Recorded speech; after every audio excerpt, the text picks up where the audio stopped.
اللہ کے حبیب صلی اللہ علیہ وسلم کی خدمت میں ایک شخص حاضر ہوا اور اس نے اذن جہاد طلب کیا. حضور میں جہاد پہ جانا چاہتا ہوں, مجھے اجازت مرحمت فرمائے.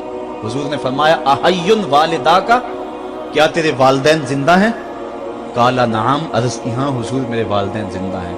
قالا ففیہما فجاہد, کہا جا ان کی خدمت کر, یہی تیرا جہاد ہے. ماں باپ کو بلکتا ہوا چھوڑ جائے اور آپ جہاد پہ چلا جائے, ماں فالج میں گری ہوئی ہے اور بیٹا تبلیغی گشت پہ چلا جائے, باپ تڑپ رہا ہے اور بیٹا پیر کی چوکھٹ پہ جھاڑو دیتا پھرے, اللہ راضی نہیں ہوگا. میں سچ کہتا ہوں, اپنے بھی خفا مجھ سے ہیں, بیگانے بھی ناخوش, کہ میں زہر حلاحل کو کبھی کہہ نہ سکا کند. بات وہی کہتا ہوں, سمجھتا ہوں جسے حق, نئے ابلۂ مسجد ہوں, نئے تہذیب کا فرزند. محمد عربی صلی اللہ علیہ وسلم سے بڑا پیر کون ہو سکتا ہے؟ لیکن حضرت وہ ویسے کرنی نہیں آ رہے. آقا کریم اپنے بٹن کھولتے ہیں اور کرن کی طرف, یمن کی طرف رخ کر کے لمبی سانسیں لیتے ہیں اور کہا میں رحمان کی خوشبو پا رہا ہوں. ایک دن صحابہ نے پوچھا بندہ نواز جس کے لیے تڑپتے ہو, جس کی ٹھنڈی ہوائیں آپ کو آ رہی ہیں, وہ آپ کا بڑا پیار کرنے والا ہے. کہا ہاں میرے سے بڑی محبت کرتا ہے. تو کہا پھر اتنی محبت کرتا ہے تو یمن تو دور نہیں ہے, بلال حبش سے آ گیا, سلمان فارس سے آ گیا, سہیب روم سے آ گیا, اور وہ یہاں یمن سے نہیں آ سکا. فرمایا اس کی بوڑھی اور نابینا ماں ہے جس کی خدمت اس کو نہیں آنے دیتی.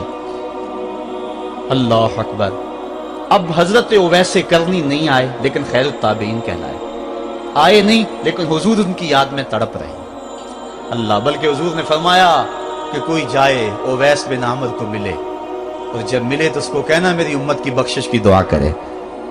جو ماں باپ کی خدمت کرتا ہے اس سے ثابت ہوا اس کی دعائیں قبول ہوتی. میں نے ایک روایت میں پڑھا ہے کہ جو آدمی روزانہ اپنے والدین کے لیے دعا کرے, والدین زندہ ہوں تب بھی, والدین فوت ہو گئے ہوں تب بھی, یہ عادت بنا لے, روزانہ ماں باپ کے لیے دعا کرے, ساری زندگی اس کے رزق میں بے برکتی نہیں آئے گی. اللہ اس کو رزق کی فراوانی عطا کر دے گا. اور جو والدین کے لیے دعا نہیں کرتا اللہ تعالیٰ کی رحمتوں سے محروم ہو جاتا ہے. حضرت ابو ہریرہ رضی اللہ تعالیٰ عنہ جب بھی ہاتھ اٹھاتے تھے تو یہ دعا کرتے تھے, اللہم اغفر لابی ہریرہ ولأمی ولمن استغفر لہما. اے اللہ ابو ہریرہ کو بخش دے, حضرت ابو ہریرہ کی ماں کو بخش دے, اور قیامت تک جو ہم دونوں کے لیے بخشش کی دعا کرے اس کو بھی بخش دے. حضرت امام محمد بن سیرین ایک بزرگ ہوئے تابعی, جب بھی دعا کرتے تھے یہ دعا ضرور کرتے تھے, اے اللہ ابو ہریرہ کی بخشش کر دے. کسی نے کہا کہ تمہیں ابو ہریرہ رضی اللہ تعالیٰ عنہ کی ماں سے بڑی ہمدردی ہے. کہا ان سے جو ہمدردی ہونی ہے وہ تو ہونی ہے. انہوں نے کہا ہوا ہے اللہ ابو ہریرہ اور ان کی ماں کو بخش دے, جو ان کے لیے دعا کرے اس کو بھی بخش دے. تو میں دعا کر کے اپنی بخشش پکی کر رہا ہوں. تو والدین کے لیے دعا کرنا اللہ کی رحمت کو دعوت دینا ہے. تو فرمایا کہ جاؤ اویس بن عامر کو جانا اور جا کے اس کو میری امت کے لیے دعا کا کہنا. حضرت سیدنا عمر فاروق حضرت علی المرتضیٰ گئے, جا کے ڈھونڈا, تلاش کیا, اویس بن عامر ملے, حضور کا سلام کہا, بس پھوٹ پھوٹ کے رونے لگے. ہاں بتاؤ میرے رسول کے لبوں پہ میرا نام کیسے آیا تھا, حضور میرا جب تذکرہ کرتے تھے کیسے کرتے تھے. یہ درد دیکھا تو بولے کہ کیا آپ اتنی محبت رکھتے ہیں تو پھر ملنے کیوں نہیں آئے حضور کو, اتنا جو پیار رکھتے ہیں تو زیارت کرنے کیوں نہیں آئے. تو حضرت اویس کرنی نے بات کے رخ کو بدلا, کہا تم نے میرے رسول کو دیکھا, تم نے میرے رسول کی زیارت کی ہے؟ کہا ہاں ہم تو صبح و شام وہاں رہے ہیں. کہا پھر بتاؤ حضور کے یہ ابرو جڑے ہوئے تھے یا کھلے ہوئے تھے؟ اب دونوں حیران ہو گئے. کہا تم نے تو دیکھا, میں نے تو دیکھا نہیں, تم بتاؤ نا. پھر میں تو گیا نہیں, مجھے کہتے ہو گیا نہیں, تم بتاؤ حضور کے ابرو جڑے ہوئے تھے یا کھلے ہوئے تھے؟ حیران ہیں. کہا حضور آپ ہی بتلائیے. کہا کوئی دور سے دیکھتا تو جڑے ہوئے نظر آتے, قریب آ کے دیکھتا تو کھلے ہوئے نظر آتے. یہ وہ ہے جو ماں کی خدمت کرتا رہا اور حضور کے دربار میں حاضر نہیں ہو سکا, لیکن حاضری اس کی تھی, وہ جہاں بھی تھا وہ نبی کے قرب میں تھا. تو اس لیے ماں باپ کی خدمت اتنا بڑا وظیفہ ہے. حضرت بایزید بستامی کہتے ہیں میں نے حق معاف کروا لی اپنی ماں سے, کہ ماں تیرے حق ادا کروں یا اللہ کے حق ادا کروں, تو مجھے اپنے حق معاف کر دے, میں اللہ سے اپنے حق معاف کروا لیتا ہوں, اپنی اللہ کو راضی کر لیتا ہوں. جنگلوں میں گھومتے رہے, 12 سال بیت گئے. ایک دن دوبارہ آئے, بستام کی سمت سے گزرے, خیال آیا چلو ماں کو سلام کر جائیں. तहज्जुद का वक्त था, रात का वक्त था, दरवाजे पे खड़े रह गए कि मेरी माँ सोई होगी, मैंने कभी कोई खिदमत नहीं की माँ की, तो अब उठा के तकलीफ क्यों दूं। सारी रात खड़े रहे। जब तहज्जुद का वक्त गुजरा तो नाली से पानी आया, समझ गए कि मेरी माँ तहज्जुद के लिए उठी है। दरवाजे के करीब हो गए, माँ ने हाथ उठा लिया, कहा अल्लाह मेरा बेटा बा यजीद तेरी तलब में निकला हुआ है, मैंने उसे अपने हक माफ कर दिए, तू उसको अपना विसाल अता कर दे। हजरत बा यजीद दरवाजा खटखटाने लगे और माँ के कदमों में लिपट गए और रो के कहने लगे, जिस रब को मैं जंगलों में तलाश करता हूँ वो तो रब मेरी माँ के पास है। तो माँ की दुआओं में अल्लाह की रिजा है, माँ राजी हो जाए तो समझ लो खुदा राजी है। अल्लाह ताला जल्ला शानु ने इरशाद फरमाया, वक़दा रब्बुका अल्ला ताबुदू इल्ला इय्याहु, तेरे रब ने यह तय कर दिया है कि उसके अलावा किसी की पूजा नहीं करोगे। व बिल वालिदैन इहसाना, और वालिदैन के साथ उसने सुलूक से पेश आओगे। इम्मा यबलुगन्ना इंदकल किबरा अहदुहुमा औ किलाहुमा फला तकुल लहुमा उफ़्फ़िन वला तनहरहुमा, अगर तेरे पास दो या दोनों में से एक बढ़ापे को पहुंच जाए तो फिर उनके सामने तूने उफ भी नहीं कहना और ना उनको झिड़कना है और उनसे नरम लहजे में बात करनी है। जब माँ बाप जवान हो, बच्चों की जरूरियात पूरी कर रहे हैं, उनके तालीमी अखराजात और उनके मुआशी सारे मामलात दुरुस्त कर रहे हो, तो उस वक्त तो वालिदैन की बच्चे ताज़ीम करते ही हैं। इम्तिहान उस वक्त शुरू होता है जब माँ बाप बूढ़े हो जाते हैं और चलने फिरने की सख्त भी नहीं रहती, सिर्फ सांस की एक डोरी लटकी रहती है। और जिस तरह बच्चा अपने बदन से मक्खी भी नहीं उड़ा सकता था, अब ये हालत माँ बाप पर आ गई और बच्चे की तरह मिजाज चिड़चिड़ा हो गया।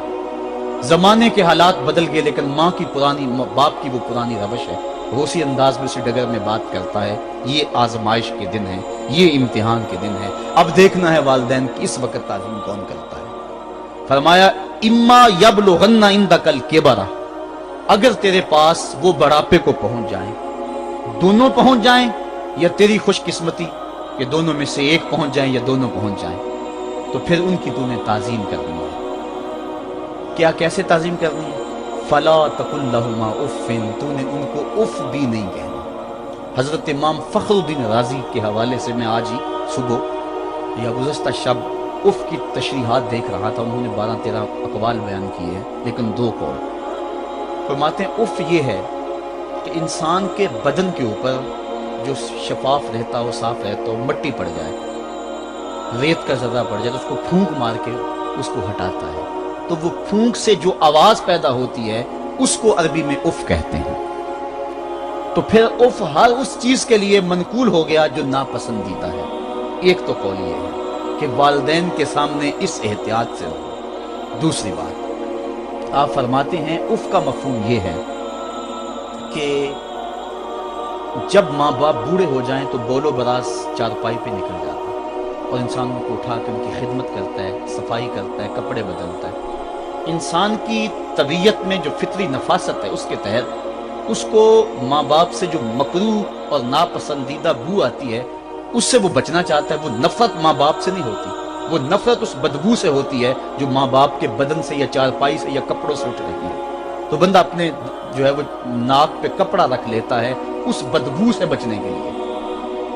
तो उफ के मफहूम को बयान करते हुए हजरत इमाम राजी कहते हैं कि इंसान को इस बात से भी रोका गया है कि तू अपने नाक पे कपड़ा रख के अगर उनको सफाई कर रहा होगा तो माँ बाप के नाजुक दिल पे कहीं ये बोझ ना आ जाए कि मेरा बेटा मुझसे नफरत कर रहा है।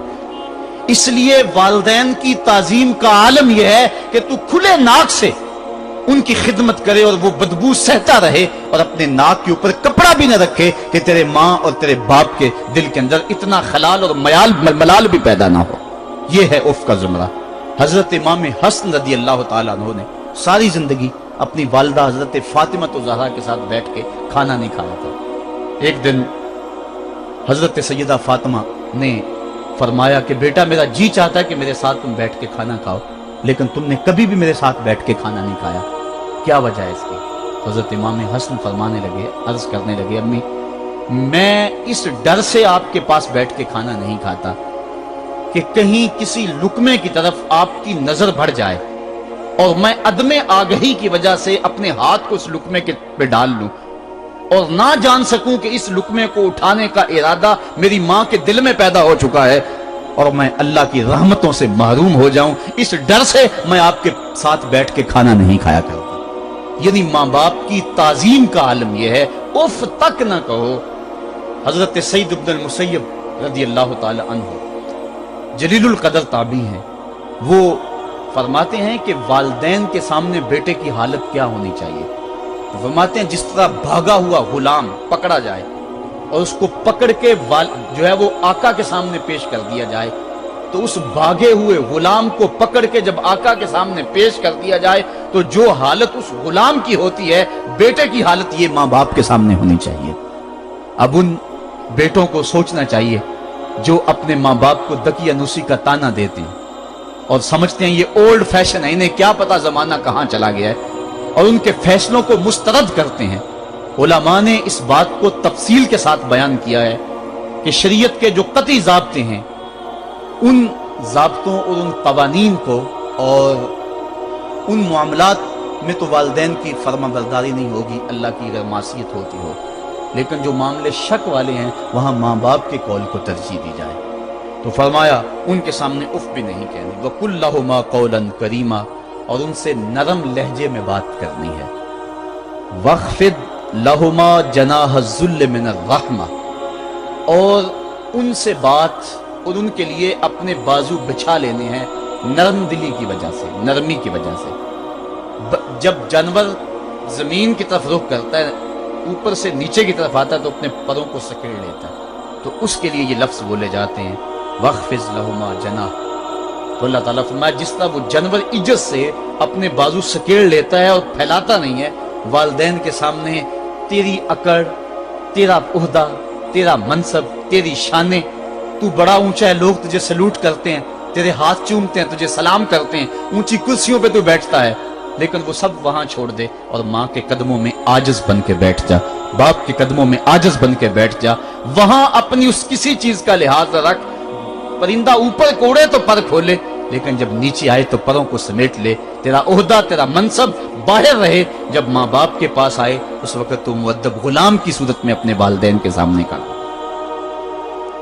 वकुल रब्बिरहमहुमा कमा रब्बयानी सगीरा, और अगला हक ये बयान फरमाया कि अल्लाह की बारगाह में अर्ज़ कर, अल्लाह मेरी माँ पर भी और मेरे बाप पर भी रहम फरमा।